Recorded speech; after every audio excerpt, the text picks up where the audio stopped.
On the 9th of March 2018, in the Japanese city of Ibaraki, a woman filed a report with the police. "My husband left home and hasn't returned. He even left his mobile phone behind. We had a big fight a few days ago." The missing man was 33-year-old Noboru Uji. He had been married for several years, and the couple had 3 children. At the time, the police assumed that, as an adult man, he had simply chosen to leave home after a family argument. They categorized it as a voluntary disappearance. However, his wife insisted, "But he hasn't even gone to work." Despite her concerns, the officers maintained that they should wait, arguing that Noboru was an adult and capable of taking care of himself.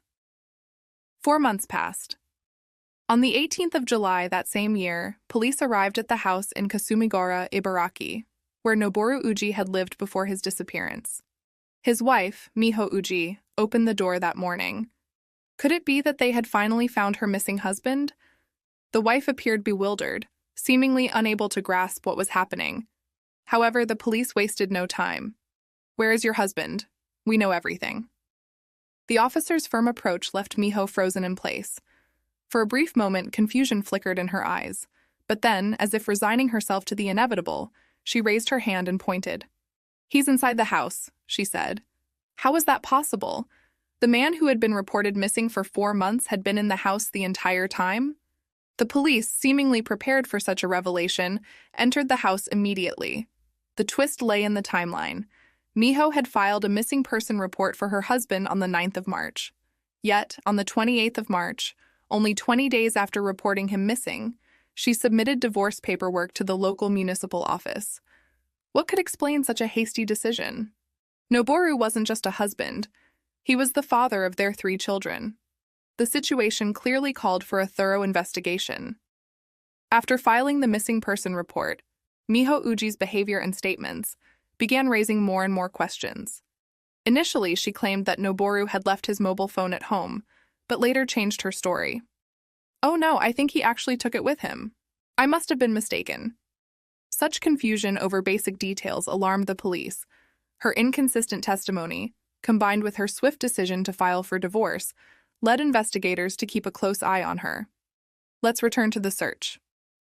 Following Miho's indication, the police approached what appeared to be a typical Japanese sliding closet. However, upon opening it, they were immediately drawn to a large rectangular concrete block occupying most of the space inside. But it wasn't the size or weight of the block that shocked them. It was the sight of a piece of human skin protruding from the concrete, seemingly from the forehead area. This was a clear sign that a body was entombed inside. The state of the room only confirmed their suspicions. 2 air purifiers running simultaneously, along with numerous deodorants and aromatic oils scattered about. Everything had been arranged to mask the smell of decomposition. Later, forensic analysis revealed that Noboru had not died on the day Miho reported him missing. Instead, his death had occurred approximately a month earlier, in February. 44-year-old Miho Uji was immediately taken into custody at the scene. When questioned by the police about her motives for the murder, she broke down in tears, repeatedly saying, "I didn't mean to kill him. I didn't even know he would die." According to Miho, her husband frequently came home drunk and became extremely aggressive. He would violently punch walls or throw objects, such as a fan. She claimed that his outbursts had left her fearing for her own safety and that of their children. Miho confessed to the police that one night, as she watched her husband sleeping heavily after drinking, she was overcome by an irresistible urge to kill him. Beside the bed lay the cord from a phone charger, and she used it to strangle her sleeping husband. At first glance, her story seemed to offer a semblance of justification. If Noboru had indeed been as aggressive as she claimed, it could have driven her to commit the murder. However, the police decided to verify her claims by interviewing those who knew the couple. A former co-worker of Noboru emerged as a key witness. He revealed that Noboru had once come to work with a head injury. He appeared embarrassed, as though trying to conceal the fact that he had been assaulted. This detail contradicted Miho's narrative. Perhaps she wasn't the victim of abuse, but rather the perpetrator. Still, the true dynamics of the family could only be understood by its members. Even if Miho had been subjected to violence, she had never previously filed a complaint or given any indication of such abuse. On the other hand, those who knew Miho adamantly refused to believe in her guilt. To many, she was a devoted mother to her 3 children, a 12-year-old daughter and 4-year-old twins. People described her as caring, active, and energetic. She often rode her bicycle around the neighborhood, always greeting her neighbors with a warm smile, and was deeply involved in school activities. Her charisma and dedication to her family left a positive impression on everyone she encountered. Miho was a large woman with a loud, low-pitched voice, but this physical trait never made her seem intimidating or aggressive to those around her. Miho, despite being seen by many as a calm and friendly woman, occasionally raised her voice sharply at her children or husband, adopting a commanding tone. However, as noted by neighbors, her behavior never appeared overly aggressive. The most horrifying part of this story involves the children who lived in the house. The eldest daughter, 12 years old, seemed to know more than she was willing to share. It's hard to fathom, but from Noboru's death in mid-February until his body was discovered in July, the 3 children lived in the same house as their father's corpse. This situation was disturbing enough on its own, but the most shocking revelation came later. You may recall that Miho filed for divorce. For such a filing, both spouses' signatures are required. By the time the paperwork was submitted, Noboru was already dead, meaning his signature could not have been genuine. The investigation revealed that the signature in the husband's section of the divorce paperwork belonged to the eldest daughter. At first glance, it might have seemed like she had simply followed her mother's instructions without fully understanding. However, the truth was far more chilling. The eldest daughter told the police that her mother had actively involved her in events surrounding the murder. Miho frequently confided in her, venting her frustrations about Noboru. "Marrying him was a mistake from the start. Your father is a burden. He will destroy all of us. I can't stand the sight of him anymore. I need to get away." Miho also used threats to exert control over her daughter. "Do you want to end up in an orphanage?" These words became part of the manipulation Miho employed to dominate her children, forcing them to comply with her will. "Either help me or you'll end up in an orphanage. Decide for yourself," Miho told her 12-year-old daughter. Terrified of losing her mother or being separated from her family, the girl felt compelled to follow her mother's orders. This help involved becoming an accomplice in the murder of her own father. Miho had planned the crime for a long time. She frequently sent her daughter to check if her father was asleep. At times, she even suggested pushing him down the stairs or hitting him over the head with a bottle. These instructions were horrifying, especially given the girl's young age. In the week leading up to the murder, Miho asked her daughter daily to observe her father's sleeping habits, whether he was sleeping deeply enough for her to strangle him with a charging cable without waking him. The day finally came when Miho decided to carry out her plan. At the moment, she looped the cable around her husband's neck. The daughter was forced to assist in the crime. She held down her father's arms and legs as he struggled, until he stopped breathing. This traumatic experience would undoubtedly haunt her for the rest of her life. But Miho's coldness did not end with the murder. After killing her husband, she began assigning her daughter new tasks related to the disposal of his body. The girl's responsibilities included caring for the corpse, hiding its presence in the house, and assisting her mother with other aspects of the crime. However, their marriage did not last long, ending in just a few years with a divorce. Noboru was Miho's 3rd husband. On the surface, Miho appeared to be a caring mother and homemaker, but her tumultuous past and unstable personal life cast a shadow over her present. After Noboru's murder, Miho continued to force her daughter into the role of an accomplice.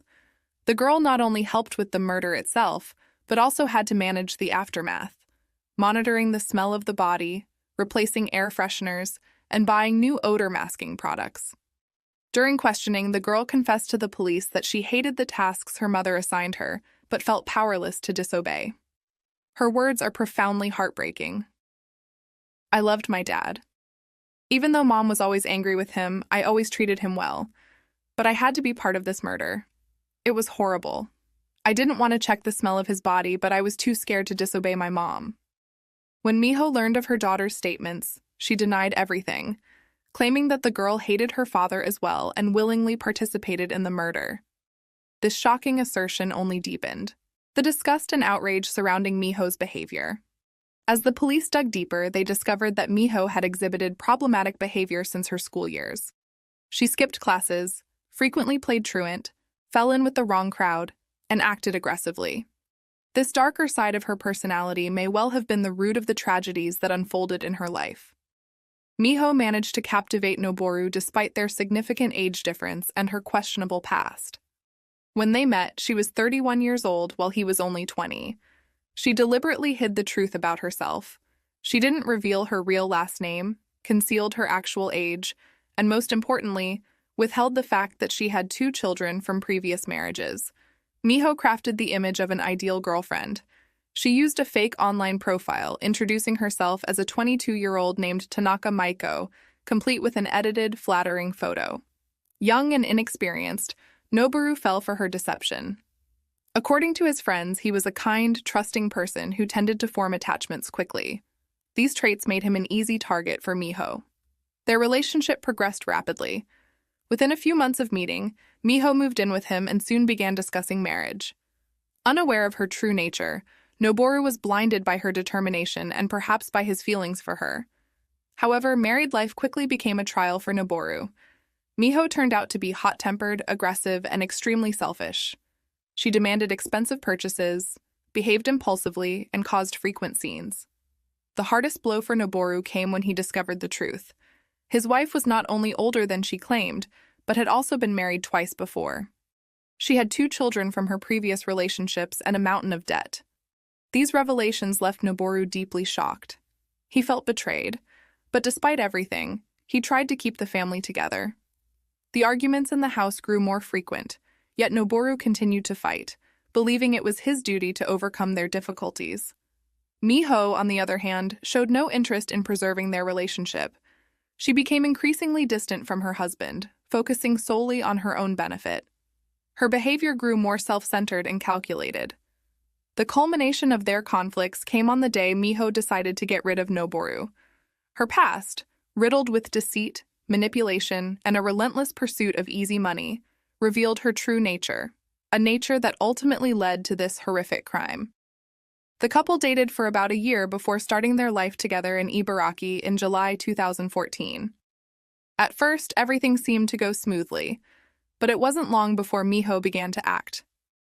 With a serious expression, she told Noboru, "I'm pregnant." Noboru was overjoyed. He felt it was his responsibility to care for the child and build a family. Without hesitation, he filed the paperwork to register his marriage with Miho. However, her pregnancy turned out to be a lie. Based on her past experiences, Miho likely believed that mentioning a pregnancy would compel a man to marry her. She used it as a manipulation tactic. When the truth came out, Noboru was shocked, but he chose to stay with her despite the deceit. Shortly after, Miho truly became pregnant, giving birth to a daughter who became the center of Noboru's happiness. Later, the couple welcomed twin sons, and for a time it seemed their life had finally stabilized. But problems began 3 years before the tragedy. One day, Noboru needed to obtain copies of official documents from the municipal office. While reviewing the papers, he noticed something strange. What? Why doesn't the name match? It turned out that Miho was still using the fake name she had created to meet Noboru online. Do you recall how she introduced herself as Tanaka Maiko? She continued to use that name even after their marriage. All those years, Noboru had called her Maiko-chan, believing it to be her real name. He was devastated. How can you hide your real name from your husband? We're married and we have 3 children. This revelation shattered Noboru's trust in his wife. He felt betrayed and manipulated. Though he tried to keep their family together, his doubts and mistrust of Miho grew stronger with time. Meanwhile, their lives were already far from stable. Financial struggles, ongoing deception, and constant tension weighed heavily on their relationship, setting the stage for the tragic events to come. Noboru worked tirelessly to provide for his family, but Miho's extravagant spending habits were a constant burden. Her obsession with acquiring items that impressed others pushed the family into financial ruin. Noboru's income couldn't keep up with her demands, and it eventually led to bankruptcy. Even after they filed for bankruptcy, Miho continued to take out loans in Noboru's name and secretly withdraw his savings. Her recklessness reached its peak when she embezzled 50 million won from the union fund of Noboru's company. These weren't even their personal savings. They were the hard-earned money of Noboru's colleagues. When Noboru discovered this, he was stunned. "Those aren't my funds. They belong to the company. If you don't return them within 2 days, it's over between us." These words were likely the breaking point for Miho. It was then she made the irrevocable decision to kill her husband. She began plotting the crime, carefully planning every step. After the murder, she immediately withdrew the remaining money from Noboru's bank account and spent it as she pleased. In the weeks leading up to the discovery of the truth, Miho attended a local festival with her children. Photographs from the event showed her looking happy and carefree, her behavior betraying no hint of guilt. On the 5th of July, 2019, the trial of Miho began. Noboru's family demanded the maximum punishment, death by execution. Remarkably, even in court, her late husband's relatives continued to refer to her as Maiko. Although her real name had already been revealed, years of deception had ingrained the fabricated identity into everyone's minds. Miho appeared in court wearing a black shirt, thick-framed black glasses, and an odd choice: red sandals that seemed out of place and inappropriate. When she began to speak, her voice quivered as she struggled to hold back tears. "I deeply regret what I've done, especially to my daughter and my husband's parents. I am so sorry." She apologized for her actions, but her words rang hollow in the shadow of her heinous crimes. Miho appeared to express remorse for her actions. "I regret taking a life and causing emotional trauma to my daughter," she said, tears in her eyes, as she attempted to inject emotion into her words. Some might have believed in her sincerity, but she quickly revealed her true nature. The moment she returned to her seat, Miho began yawning, as if the trial had exhausted her. This gesture shocked everyone in the courtroom. The judge harshly condemned her actions and demeanor.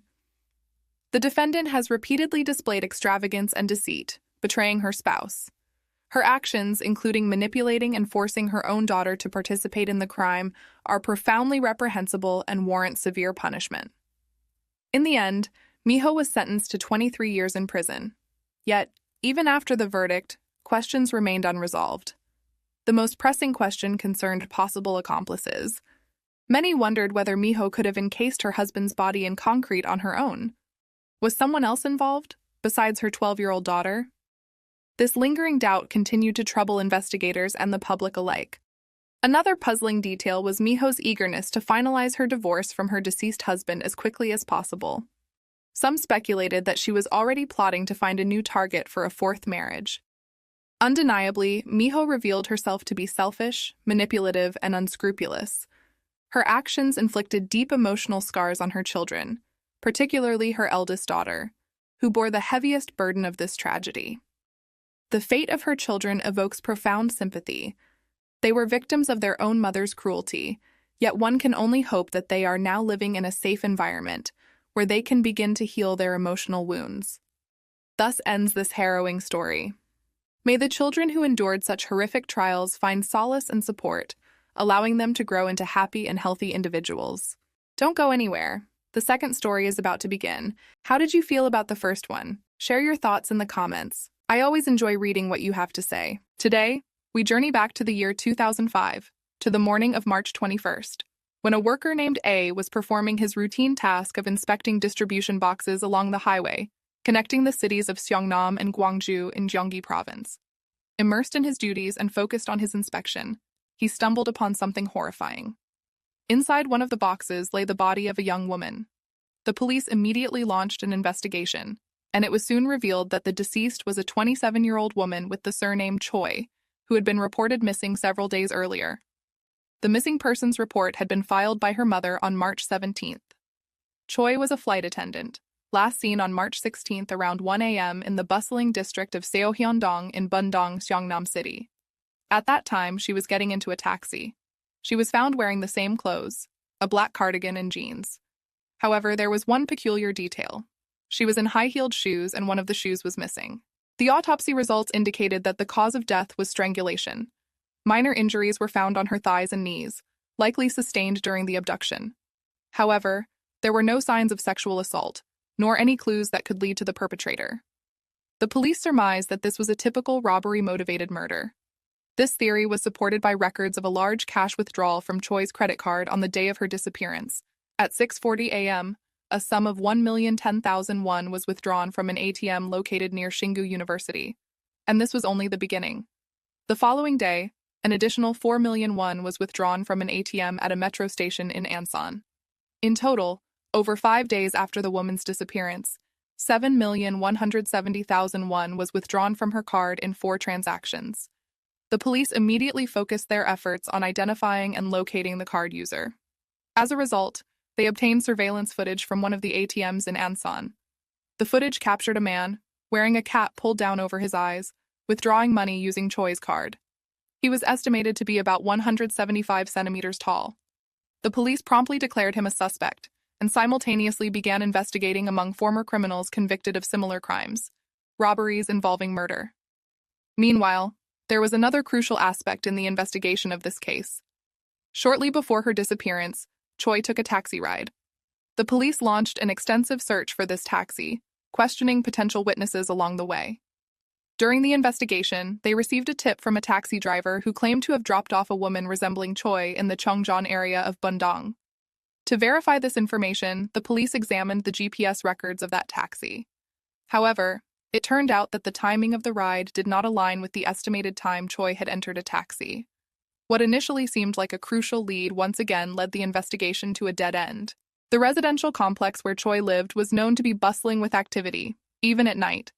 Had she indeed been dropped off by the taxi and subsequently abducted on her way home, there would likely have been numerous witnesses. Yet no one came forward claiming to have seen anything unusual. Under these circumstances, the most plausible theory was that the last taxi driver who transported Choi could be a suspect. It was believed that she might never have exited the taxi. The police then focused their attention on taxi drivers operating in the Bundang area, prioritizing those with prior criminal records. They especially zeroed in on those who were working on the day of Choi's disappearance. Through meticulous scrutiny of all potential suspects, one taxi driver came under the spotlight. Upon checking GPS data, the police found it to precisely match the time and location of Choi's disappearance.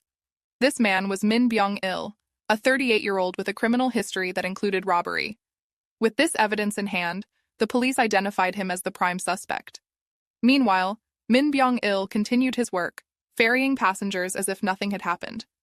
Given his criminal past, the police feared he might commit another crime, maintaining his calm demeanor even after the alleged murder. However, if Min Byung-il realized he was under surveillance, he might attempt to flee. It was imperative to proceed with caution. The police then devised a detailed plan. They decided to deploy undercover officers as passengers. On March 28 at 4 p.m., the police located Min Byung-il's taxi near Soyeon Station. 2 detectives, disguised as passengers, settled into the car. "Could you take us to the nearest police station?" they asked. Unbeknownst to Min Byung-il, he was driving 2 passengers straight into a trap. As they neared the station, police officers suddenly surrounded the vehicle and placed him under arrest. The thrill of capturing the prime suspect was short-lived. Min Byung-il remained stubbornly silent, refusing to utter a single word. There were enough suspicious circumstances to raise eyebrows. The last GPS signal, aligning with the movements of the deceased, Choi, originated from this very taxi. It was evident that Choi had indeed gotten into his car. Yet there was no direct evidence of murder. No murder weapon had been found. Could he have been an innocent taxi driver? Min Byung-il vehemently denied any wrongdoing, but the conclusive evidence was closer than anyone thought. On the passenger seat of his taxi lay a high-heeled shoe belonging to the deceased Choi. There was no escaping this.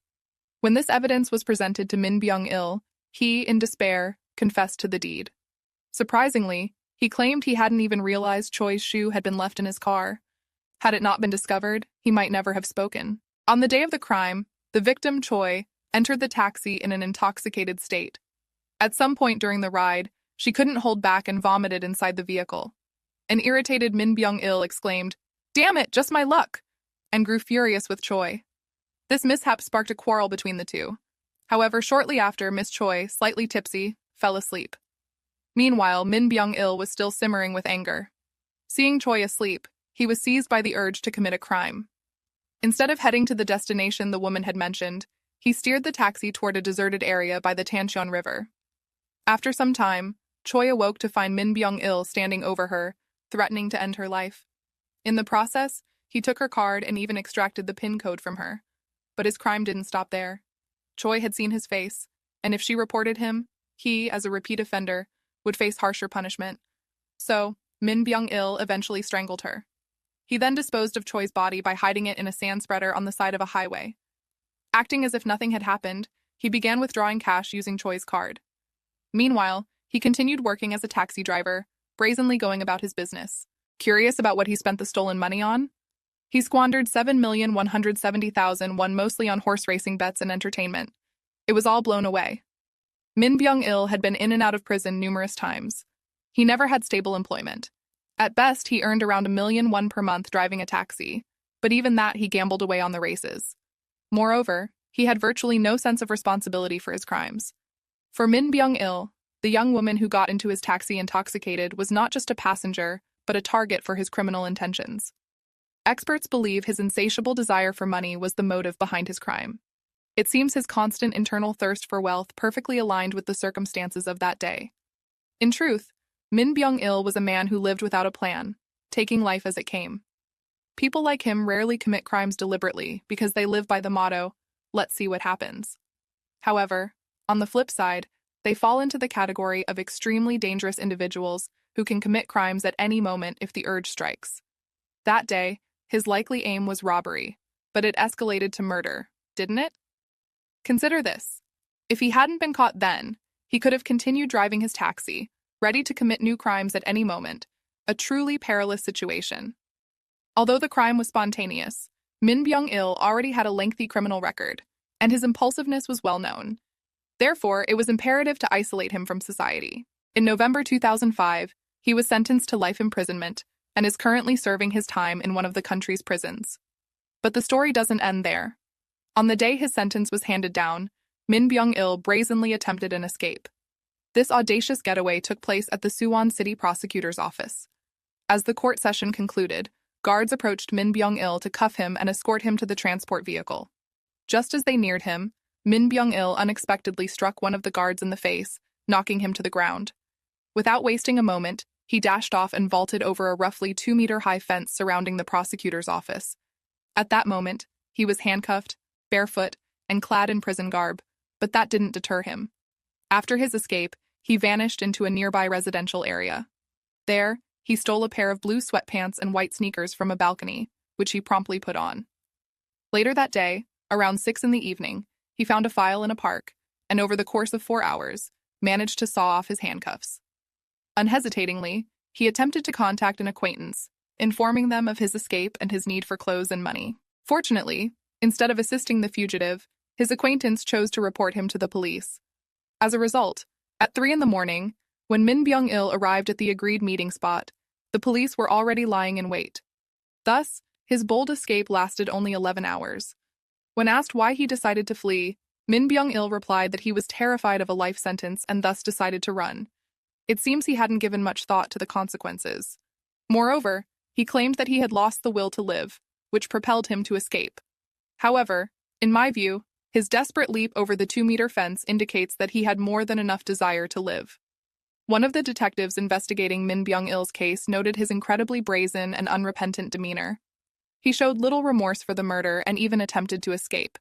It seems like a typical criminal profile. On that fateful day when Min Byung-il committed the murder, a flight attendant named Choi was enjoying a rare day off with friends. On her way home, on what seemed like an ordinary day, she tragically lost her life. At least here, no one blames the victims, right? Today's case reminded me that in our everyday lives, we can encounter a criminal at any moment, and that fear has firmly taken root in my heart. Following this incident, the family of the deceased filed a lawsuit against the transportation company that had hired Min Byung-il as a taxi driver. And reportedly, the company paid compensation amounting to about 300 million won. At least someone in this story was held accountable. It's been over 20 years since the tragedy. Nowadays, the laws have become significantly stricter, and individuals with a criminal record cannot obtain a taxi driver's license. This makes sense, given how many taxi-related cases have appeared in the Friday incident files. But it's astonishing to think that just 20 years ago, things were different, which speaks to a lack of vigilance at the time. Some still believe that the system of employment restrictions for former criminals remains imperfect. For instance, the rules for couriers and drivers, whom we encounter without knowing their faces, are still too lenient. Of course, these individuals provide us with essential and valuable services, for which we are very grateful. However, there is concern that someone like Min Byung-il could exploit gaps in the system and become a threat once more.